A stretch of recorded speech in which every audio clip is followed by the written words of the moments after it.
பாண்டியராஜனின் தமிழ் வணக்கம். எல்லாமே அனுபவம் தாங்க. அடே அப்பா, நம்ம இந்த உலகத்தில் இருக்கிற அத்தனை உணர்வுகள்லேயும் புனிதமான உணர்வு காதல். இதே எப்படியெல்லாம் காதலிக்கிறாங்கன்னு நினச்சா வியப்பில் இருக்குது. நீங்கள் ஆச்சரியப்படுவீங்க.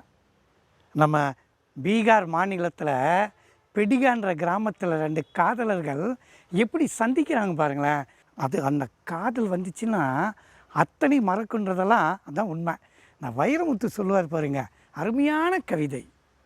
அரச இலையாகத்தானே இருந்தேன், ஏன் உன்னை பார்த்தவுடன் தென்னங்கீற்றாய் கிழிந்து போனேன்னு எழுதுவார். அந்த மாதிரி உணர்வு. அப்போ இந்த பெடிகார் கிராமத்தில் ராஜகுமார், பிரித்தி 2 பேர்த்து பேர் பாருங்க.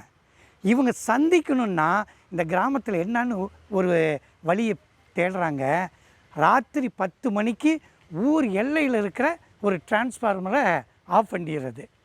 அந்த இருட்டில் இவங்க 2 பேரும் 10 நிமிஷமோ 15 நிமிஷமோ பேசிட்டு போனதுக்கப்புறம் அவன் டிரான்ஸ்ஃபார்மரை ஆன் பண்ணிட்டு போயிடுறது.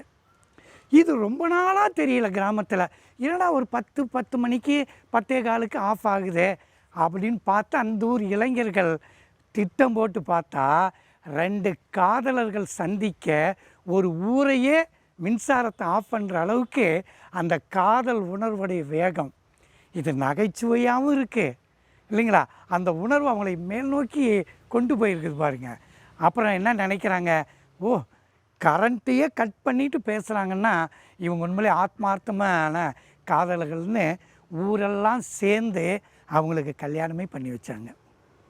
நான் சொன்ன பார்த்தீங்களா, எல்லாமே அனுபவன்றதில் காதல் பல வழிகளை பார்த்த இது நமக்கு ஒரு ஊரையே கரண்ட்டை கட் பண்ணி காதலர்கள் சந்தித்து பேசிக்கிறாங்கன்றது வியப்பாக இருக்குது. அது இந்த காதலோடைய உணர்வுகள்.